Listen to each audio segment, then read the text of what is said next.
This is Democracy Now!, democracynow.org, The War and Peace Report. I'm Amy Goodman.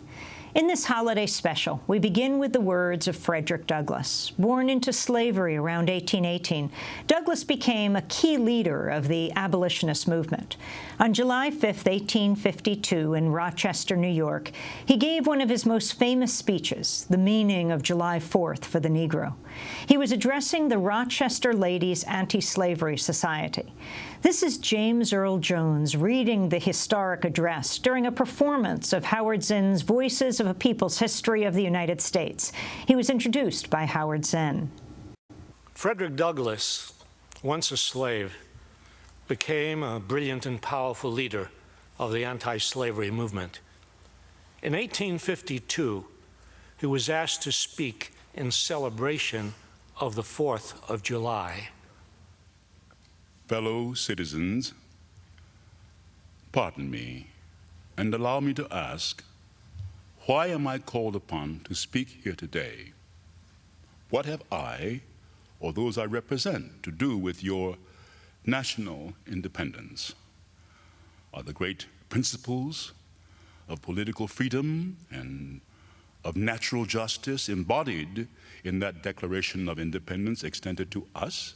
And am I, therefore, called upon to bring our humble offering to the national altar and to confess the benefits and express devout gratitude for the blessings resulting from your independence to us? I am not included within the pale of this glorious anniversary. Your high independence only reveals the immeasurable distance between us. The blessings in which you this day rejoice are not enjoyed in common. The rich inheritance of justice, liberty, prosperity, and independence bequeathed by your fathers is shared by you, not by me. The sunlight that brought life and healing to you has brought stripes and death to me. This 4th of July is yours, not mine. You may rejoice, I must mourn. To drag a man in fetters into the grand illuminated temple of liberty and call upon him to join you in joyous anthems were inhuman mockery and sacrilegious irony. Do you mean, citizens, to mock me by asking me to speak today? What to the American slave is your 4th of July? I answer, a day that reveals to him more than all other days of the year the gross injustice and cruelty to which he is a constant victim.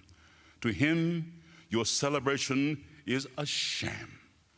Your boasted liberty, an unholy license. Your national greatness, swelling vanity.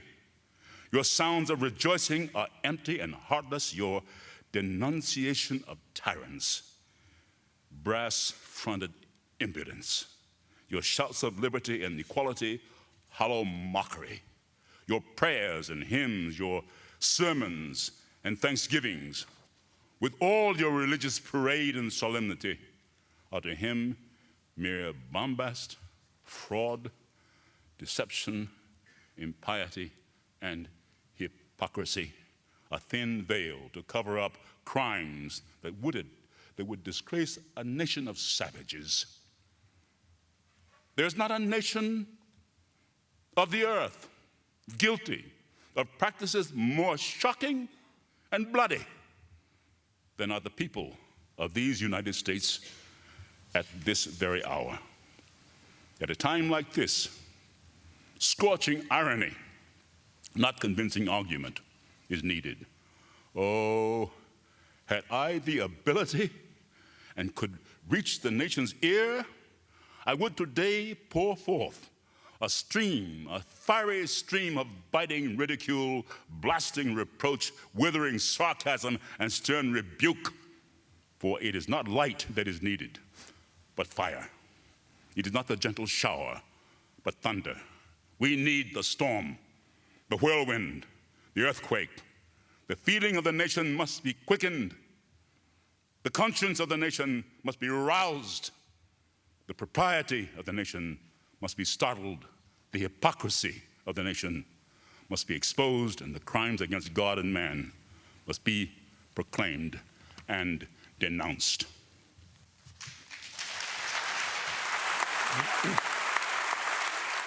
James Earl Jones reading Frederick Douglass's famous 1852 Independence Day address in Rochester, New York.